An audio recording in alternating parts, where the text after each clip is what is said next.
예수님께서 부활하셨습니다. 그리고 요한복음은 그 부활의 새벽 한 여인에게 시선을 집중했었죠. 바로 막달라 마리아였습니다. 그녀는 세상이 모두 눈물을 그쳤을 때에도 눈물을 그치지 않고 주님을 그리워하고 주님을 향한 그 사랑의 마음을 가득 담아서 슬픔의 눈물을 흘리며 통곡하였습니다. 그래서 눈물을 그치지 않았던 그녀를 예수님께서 가장 먼저 만나 주셨고 부활의 소식을 제자들에게 전할 1호 선교사로 우리 막달라 마리아를 택하셨어요. 자, 그렇게 영광스러운 막달라 마리아의 모습에 이어서 오늘은 그 시선이 다른 한 사람에게로 옮겨집니다. 방금 봉독했던 것처럼 도마라고 하는 예수님의 제자입니다. 24절에 보니까 무슨 이유에선지 도마는 예수님이 제자들을 만나 주셨을 때 그 자리에 없었어요. 자, 그러다 보니 막달라 마리아가 전했을 때는 가룟 유다는 이미 스스로 생명을 끊었고 또 도마가 없는 나머지 10명의 제자들만 그 복음의 메시지를, 부활의 메시지를 들었던 것이죠. 자, 그런데 25절을 한번 보겠습니다. 자, 그 10명의 제자가 도마에게 뭐라고 외치고 있나요? 우리는 주님을 보았어 라고 외치고 있어요. 이 고백은 17절에서 마리아가 외쳤던 고백과 정확하게 일치합니다. 17절에서 마리아는 내가 주님을 보았습니다. 자, 똑같은 말이죠. 제자들이 도마에게 우리가 주님을 보았소. 마리아가 제자들에게 내가 주님을 보았습니다. 같은 말이에요. 한 사람의 진실된 증언이 지금 10명에게로 확대된 것입니다. 맞습니다. 예수님을 향한 진실한 눈물, 그리고 진실한 사랑을 가졌던 한 사람이 복음을 전했을 때 복음의 씨앗이 10배로 결실하고 있는 모습을 우리가 보고 있는 것이죠. 그리고 그 사이에 어떤 일이 있었어요? 예수님께서 10명의 제자를 만나주시는 사건이 있었던 것입니다. 맞아요. 우리가 예수님을 증거할 때 우리 주님께서 그 사람을 만나주시면 놀라운 결실이 이루어지는 줄로 믿습니다. 자, 그러므로 우리에게 필요한 것은 뭐예요? 10명이 아니라 예수님을 향한 눈물인 것입니다. 주님을 향한 사랑, 주님을 향한 갈망이 우리에게 필요한 거예요. 이 자리에 있는 청년 또 성도 여러분, 세상의 그 무엇보다 예수님을 뜨겁게 사랑하시고 예수님을 더욱더 갈망하시기를 축복합니다. 그 마음을 가지고 있는 사람에게 우리 하나님은 부활의 메시지를 주신다는 거예요. 우리는 사명에 집중하지 말고 예수님에게 집중해야 하겠습니다. 예수님을 바라보고 예수님에게 모든 마음과 사랑을 쏟으면 자연스럽게 사명자가 되어지는 거예요. 이 순서가 아주 중요한 겁니다.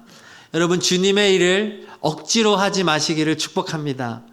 주님의 일은 사랑으로 하는 거예요. 감격으로 하는 겁니다. 자, 그리고 오늘 25절을 통해서 우리가 깨달을 수 있는 아주 중요한 원리가 있어요.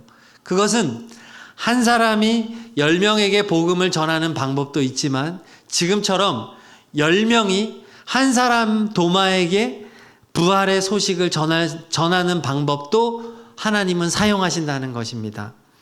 하나님께서는 한 사람의 영혼이 그 마음을 열고 부활을 받아들이도록 이렇게 10명의 사람을 사용하시기도 하신다는 거예요. 수많은 사람들의 두드림, 수많은 사람들의 접촉과 사랑의 수고를 통해서 한 영혼을 구원하시는 그러한 하나님의 영적인 원리를 또한 우리에게 알려주는 겁니다. 성경 안에서 이러한 협력의 관계를 제일 잘 보여준다고 할 수 있는 예가 마가복음 2장에 등장해요. 한 중풍병자가 나옵니다. 그는 거동이 불편해서 자기 힘으로 걸어 다닐 수도 없어요. 그때 어떻게 예수님 만났느냐? 마가복음 2장 3절 4절 같이 읽겠습니다. 그때에 한 중풍병 환자를 4사람이 데리고 왔다. 무리 때문에 예수께로 데리고 갈 수 없어서 예수가 계신 곳 위에 지붕을 걷어내고 구멍을 뚫어서 중풍병 환자가 누워있는 자리를 달아내렸다. 네. 한 사람의 치유와 회복을 위해서, 그의 구원을 위해서 4사람의 친구가 온 마음과 힘을 모아서 수고한 것이에요. 지붕을 뚫어서, 달아서 내렸던 거죠. 얼마나 이 한 중풍병 환자 친구를 위한 그 협력하는 사랑의 관계를 우리에게 보여줍니까? 이처럼 공동체를 사용하시는 하나님을 우리에게 보여주는 거예요. 그래서 지금도 이 세상에 교회가 있는 것입니다. 우리가 서로 영혼 구원을 위한 신실한 협력자가 되기를 축복합니다. 서로 마음을 모아서 주님을 아직 잘 모르는 대상을 향해서, 영혼을 향해서 함께 마음을 합하여 기도하고 또 마음을 쏟아주고 서로 사랑을 나누어 주어야 하겠습니다. 그래서 우리도 운모임, 소그룹 모임을 하는 것이죠. 동아리도 하고 이런저런 모임을 통해서 서로가 서로를 여러 가지로 챙겨주면서 회복과 구원의 자리로 인도해야 하는 것이에요. 자, 이렇게 10명의 제자가 한 사람의 도마에게 부활을 선언하는데 도마의 반응은 어떤가요? 25절 읽겠습니다. 나는 내 눈으로 그의 손에 있는 못자국을 보고 내 손가락을 그 못자국에 넣어보고 또 내 손을 못하겠소. 안타깝게도 도마의 반응은 차가워요. 믿을 수 없겠다는 거죠. 자, 이 고백으로 인해서 도마에게 아주 불명예스러운 별명이 붙었죠. 의심 많은 도마. 참 안타깝죠. 하필이면 자리를 비웠을 때 예수님이 오셔가지고, 있을 때 오면 얼마나 좋아요. 자신이 없을 때 와서 사실은 다른 제자들도 믿음 없었어요. 그들이라고 대단한 사람 아니었습니다. 그런데 타이밍의 문제로 공동체 안에서 홀로 믿음 없는 자가 되고 의심하는 자가 돼가지고 지금 지구상에 있는 수많은 기독교인들이 도마만 얘기하면 그 앞에 의심을 갖다가 붙이고 있죠. 여기서 우리가 참 중요한 교훈을 얻어요. 여러분, 잠시라도 믿음의 공동체를 벗어나면 도마꼴 나는 거예요. 영적 공동체가 왜 필요합니까? 서로 믿음을 끌어주고, 그렇죠? 서로 더 견고한 믿음을 가지고 잘 믿자고 모이는 거 아니겠어요? 특별히 예수님이 지금 제자들을 만나주신 날이 언제예요? 부활의 날이었죠. 처음에는 저녁에 만나주셨고, 그리고 지금도 8일이 지나 역시 주일이에요. 자, 그렇게 우리가 예배드리는 일요일, 즉 주일에 도마는 공동체에 머무르지 않고 있다가 이런 오명을 쓰게 된 것입니다. 여러분, 공동체는 우리의 믿음을 지키는 울타리예요. 함께 예배하시기 바랍니다. 속회 모임, 기왕이면 모여서 예배드리고, 또 운모임, 청년 운모임도 우리 끝나고 나서 꼭 잠깐이라도 모여서 소그룹 하시고, 또 선교회도 모이시고 동아리도 모이시고 함께 모이시기를 힘쓰세요. 주님이 공동체 가운데 임재하신다는 것을 기억하시기 바랍니다. 우리가 공동체를 멀리하고 홀로 신앙생활을 해보겠다고 하는 가나안 성도들이 많이 있지만 가나안 성도들이 믿음을 지키는 일은 상당히 어려워요. 취약해집니다. 은혜의 기회들을 놓치게 되고 사탄의 공격에 노출되기가 좋은 거예요. 자, 그리고요, 또 다른 한편으로 우리가 생각해 볼 수도 있어요. 도마의 고백이 그렇게 악하고 나쁜 고백은 아니라는 거죠. 도마의 고백은 인간이라면 누구나 할 수 있는 솔직한 고백이라는 거예요. 죽은 사람이 살아났다고 하는데 나는 그거 못 믿겠다. 이것은 어떻게 보면 상식적인 거예요. 누구나 던질 수 있는 말입니다. 물론 예수님께서 그 전에 부활하시겠다는 말씀들을 하셨지만 실제로 많은 초신자들과 또 혹시라도 이 자리에 있는 성도님 중에도 솔직하게 이 고뇌가 있을 수 있어요. 정말 하나님이 살아 계신가? 성경이 사실인가?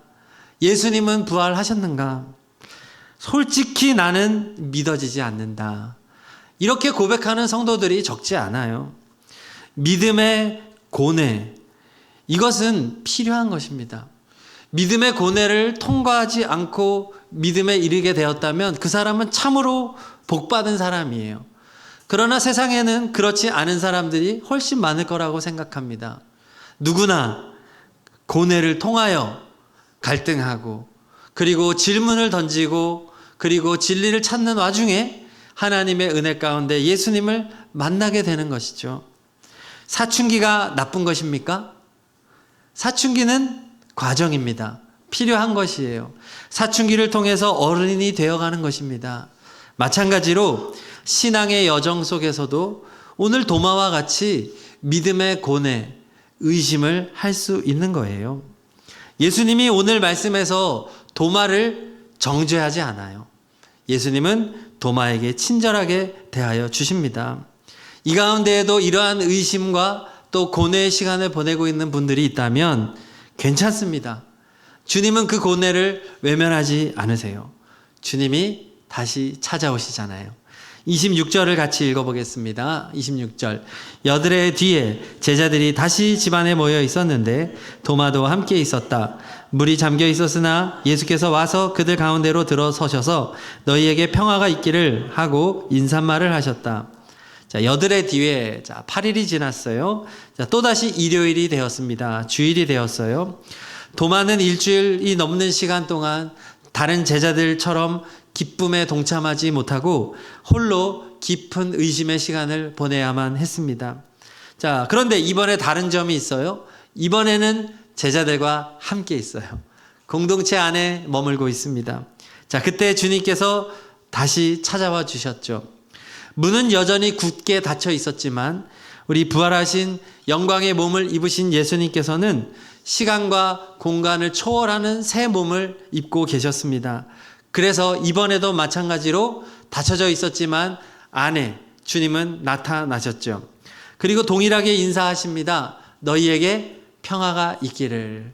이 평화는 하나님과 인간 사이에 막혔던 담이 허물어졌다는 겁니다. 하나님과 죄로 인하여 막혔던 담이 다 허물어지고 이제는 화목하게 되었다. 그 하나님의 평화가 여러분들에게 있기를 이라고 인사하신 것이에요. 자, 그런데 주님이 이제 시선이 곧바로 다른 한 사람에게 향합니다. 누구겠어요? 도마예요. 27절을 읽겠습니다. 그러고 나서 도마에게 말씀하셨다. 내 손가락을 이리 내밀어서 내 손을 만져보고 내 손가락을 내 옆구리에 넣어보아라. 그래서 의심을 떨쳐버리고 믿음을 가져라. 네. 주님은 8일 전 도마가 의심하며 내뱉었던 그 거친 말들을 정확하게 알고 계세요. 왜입니까? 주님은 전지하신 하나님이시기 때문입니다. 그 자리에 없었지만 주님은 영으로 그 자리에 함께 하고 계셨던 것이죠. 그래서 맞춤형 답변을 하세요. 도마가 들으라고 하시죠.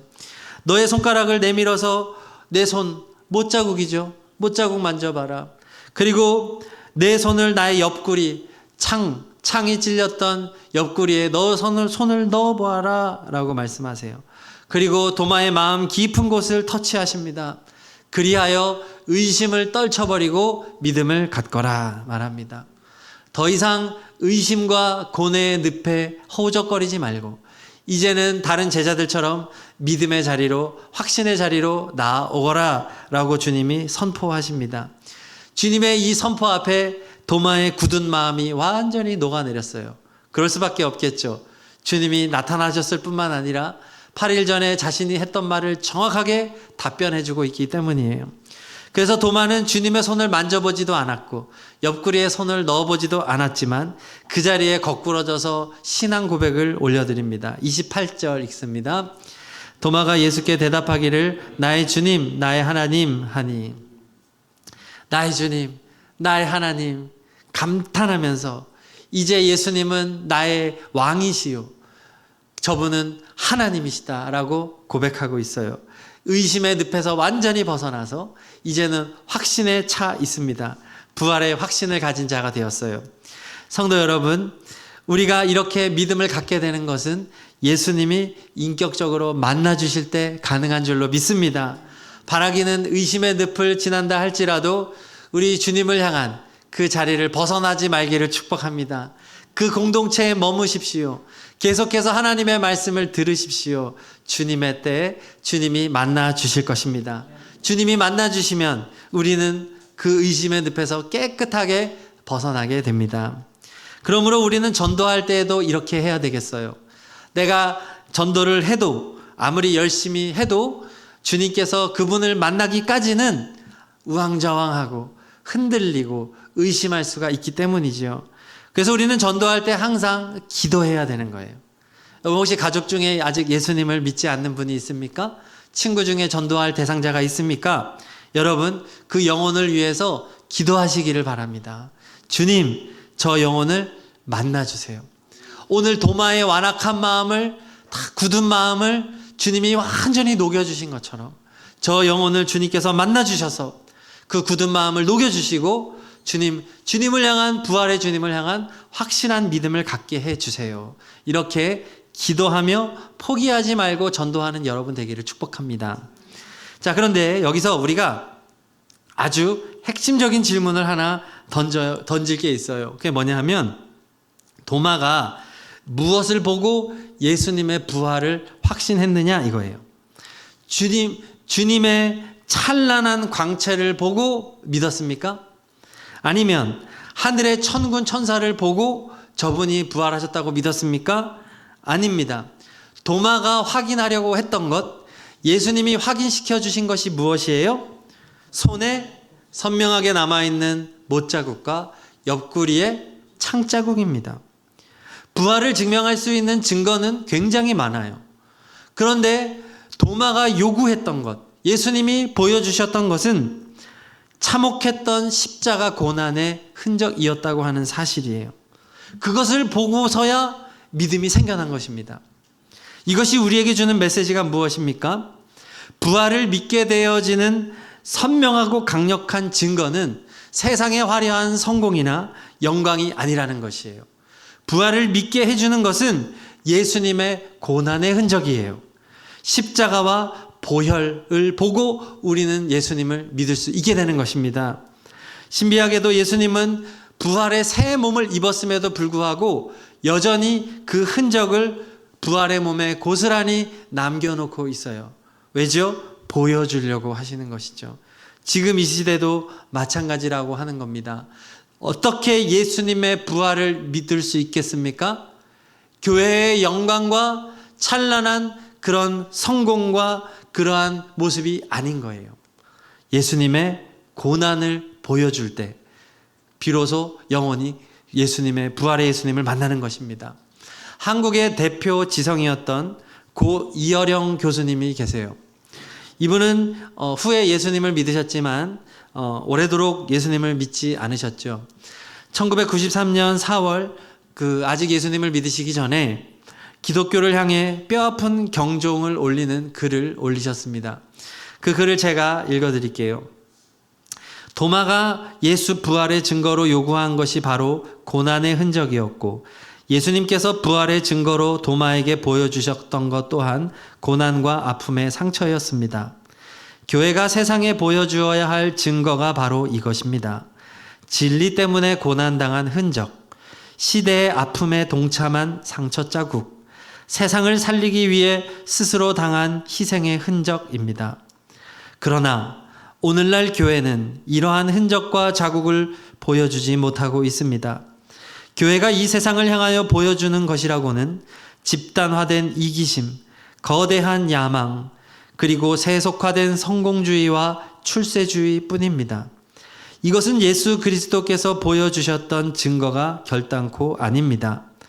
누구든지 나에게 예수 그리스도께서 인류를 위해 당하셨던 고난의 상처와 아픔의 흔적을 보여줄 수 있는 교회를 소개해 주십시오.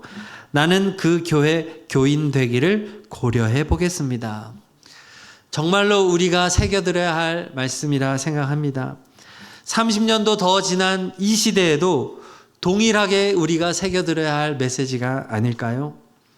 세상이 교회를 향해서 의심의 눈초리를 보내는 것은 그들이 잘못됐다기보다 주님의 고난과 그리고 그런 희생의 상처를 보여주지 못하고 있는 오늘날의 교회와 성도들의 영적 빈곤함 때문이 아닐까요? 바라기는 우리가 고난의 흔적을 보여줄 수 있는 교회와 성도 되기를 소망합니다. 여기에서 진정한 구원의 열매가 맺혀지기 때문입니다. 자, 예수님께서는 도마에게 마지막으로 중요한 말씀을 남기세요. 29절 읽겠습니다. 예수께서 도마에게 말씀하셨다. 너는 나를 보았기 때문에 믿느냐? 나를 보지 않고도 믿는 사람은 복이 있다. 아멘. 도마는 의심했지만 다행히도 부활의 예수님을 만날 수 있는 그 때에 있었어요. 그래서 부활의 예수님을 만나고 믿었지요. 그러나 예수님께서 부활하시고 승천하신 다음에는 이제 그 부활의 예수님을 만날 수 있는 사람은 아무도 없습니다. 저도 마찬가지고 여러분도 마찬가지죠. 이제 모든 그리스도인들은 다 보지 않고 믿을 수밖에 없는 사람들이에요. 그들을 향하여서 오늘 요한복음이 말하고 있는 거예요. 이 마지막 말씀, 예수님의 마지막 말씀은 도마를 향한 책망이라기보다는 지금 예수님의 실물을, 부활의 몸을 볼 수 없는 우리들에게 주시는 격려와 축복의 메시지라고 하는 사실입니다. 보지 않고 믿는 자가 복이 있다. 이 말씀이 30절, 31절과 연결이 돼요. 읽겠습니다. 30, 31절. 예수께서는 제자들 앞에서 이 책에 기록하지 않은 다른 표징도 많이 행하셨다. 그런데 여기서 이것이나마 기록한 목적은 여러분으로 하여금 예수가 그리스도요 하나님의 아들이심을 믿게 하고 또 그렇게 믿어서 그의 이름으로 생명을 얻게 하려는 것이다. 아멘. 도마는 부활하신 예수님을 보고 믿을 수 있었지만 이제 부활의 예수님을 보지 못하는 후대의 수많은 사람들을 위해서 바로 이 요한복음을 기록했습니다 라고 말하는 것이죠. 그래서 예수님이야말로 구약에서 예언된 메시아 그리스도이시다, 하나님의 아들이시다 라는 것을 믿게 하려고 요한복음을 기록했다는 거예요. 그리고 예수님을 믿고 영원한 생명을 얻게 하기 위하여서 이 책을 기록하였다 말합니다. 비단 요한복음만을 의미하는 것이 아니죠. 모든 성경을 의미하는 것입니다. 성경의 목적이 바로 이것이에요. 예수님이 하나님의 아들이시요 그리스도이시요 구원자이시고 그분이 우리에게 생명을 주셨음을 믿게 하는 책, 바로 성경입니다. 혹시 신앙생활을 오래 했음에도 불구하고 마음에 의심이 생기고 믿음이 생기지 않아서 답답했던 분이 있습니까? 낙심하지 마시고 성경을 펼쳐 읽으시기를 축복합니다. 자신이 믿음이 약한 사람은 무조건 성경을 보시면 됩니다. 성경의 앞에 여러분의 솔직한 고뇌와 질문을 던지십시오. 성경은 성경이 답을 해줍니다. 당장은 이해가 가지 않더라도 성경을 계속해서 읽다 보면 다른 성경에서 앞에서 맡겼던 성경을 해설을 해줍니다. 성경은 무려 1600년에 기록되었지만 통일성을 가지고 있기 때문에 완벽하게 서로를 보완해주는 그러한 기가 막힌 논리를 가지고 있잖아요. 하나님이 기록하셨기 때문입니다. 또 이해가 어려우신 분들은 새 번역을 보시고 또 쉬운 성경 버전으로 읽으십시오. 그럼 훨씬 더 이해가 쉽습니다. 또 주변에 물어보세요. 또 이것을 대답해 주려고 목회자가 존재하는 것이죠. 또 교회 장로님들, 권사님들에게 서로 물어보면서 서로 은혜를 나누면서 더 풍성해지시길 바랍니다. 성경이야말로 인류에게 주신 최고의 위대한 선물인 줄로 믿습니다. 성경보다 귀한 보물은 없어요. 성경을 통하여 우리는 하나님을 볼 수 있고 성경을 통하여 예수님을 더 알게 되고 예수님을 믿고 예수님을 사랑하고 예수님을 따르게 됩니다. 자, 성경의 사람 되기를 축복해요. 자, 말씀을 이제 정리하겠습니다. 도마처럼 의심하고 고뇌하는 것은 잘못된 것이 아닙니다. 누구나 의심할 수 있고 흔들릴 수 있습니다. 중요한 것은 의심하는 그들을 향해서 우리가 예수 그리스도의 고난의 흔적을 보여줄 수 있는가, 이것입니다. 세상을 향해서 우리 예수님처럼 이것이 고난의 흔적이요라고 보여줄 수 있는 우리가 되기를 소망합니다. 사도 바울도 말했죠. 내 몸에 예수의 흔적을 가졌노라. 주님을 위하여 박해받고 주님을 위하여 고난당했던 삶의 흔적들이 우리 모두에게 있기를 소망합니다.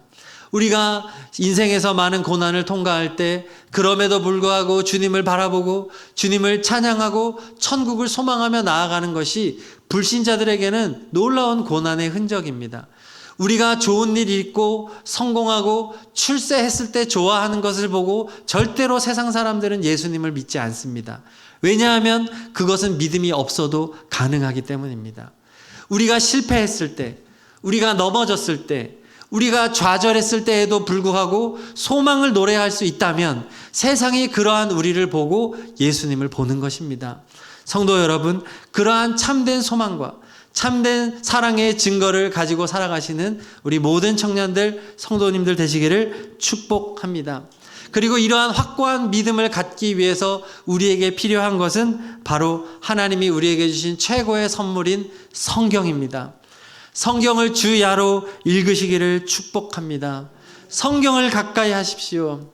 시간이 바쁜 것 같지만 우리가 사실은 핸드폰만 조금만 줄여도 하루에 최소 1시간 이상은 성경을 볼 수가 있어요. 1시간까지 볼 것도 없습니다. 단 10분이라도 하나님의 성경을 가까이 하여서 성경을 읽는다면 여러분의 인생은 놀랄 만한 변화가 시작이 될 것입니다. 주님이 신령한 믿음을 주시고 흔들리지 않게 하여 주실 것입니다. 자, 우리 이 시간 예수님의 그 십자가 고난을 바라보면서 우리의 연약한 믿음, 우리 의심 가득한 우리에게 믿음을 달라고 다 함께 찬양하고 기도하시겠습니다. 아침 안개 눈앞 가리듯 아침 안개 눈앞 가리듯 나의 약한 믿음 의심 쌓일 때 부드럽게 다가온 주의 음성 아무것도 염려하지 마라 빗줄기에 바위 패이듯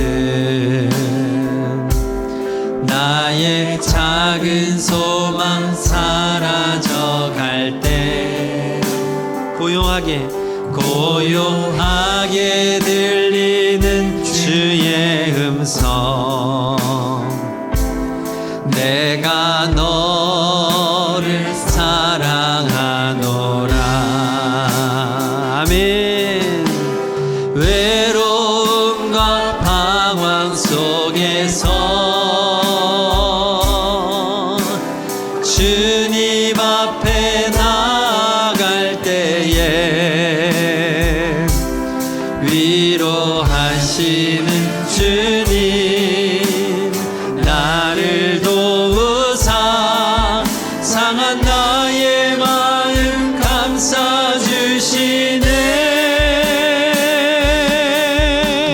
십자가의 보혈로써 주의 크신 사랑 알게 하셨네 주님께 감사하리라 언제나 주님께 감사 외로움과 방황 속에서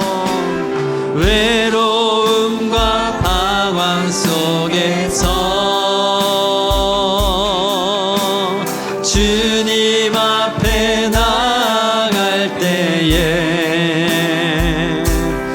위로하시는 주님 나를 도우사 상한 나의 마음 감싸주시네 아멘.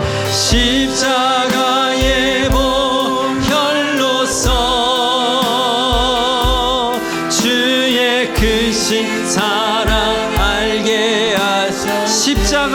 십자가의 보혈로서 십자가의 보혈로서 주의 크신 사랑 알게 하소서. 십자가의 보혈로서 십자가의 보혈로서 주의 크신 사랑 알게 하셨네. 주님께 감사하리라. 주님께 감사하리라. 언제나 주님께 감사해. 기도하실 텐데요, 우리는 도마처럼 삶의 자리에서 흔들리고 의심할 때가 많습니다. 그러나 주님은 우리의 연약함을 외면하지 않으시고 우리를 만나주시고 부활의 증인이 되게 하십니다. 기도하실 때, 주님, 우리에게도 예수님처럼 고난의 흔적이 있기를 소망합니다. 성경을 통해서 믿음의 확신 주시고 온전히 예수님을 따라 살아가는 진정한 그리스도인이 되게 하옵소서. 이 말씀을 붙잡고 다 함께 기도하겠습니다. 하나님 아버지, 감사합니다. 의심의 자리를 벗어나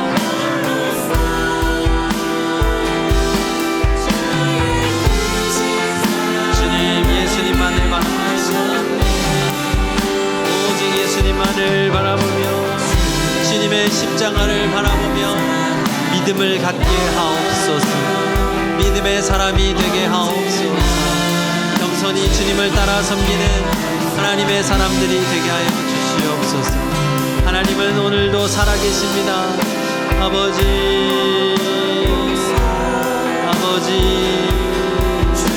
주님의 사랑을 알기를 원합니다.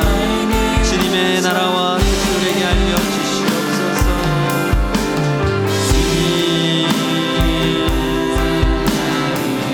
주님 감사합니다. 언제나 예수님만을 바라보며 나아가겠습니다. 주님, 십자가의 보혈로 나아갑니다. 십자가의 보혈로서 주의 크신 사랑 알게 하셨네. 십자가의 보혈로서 십자가의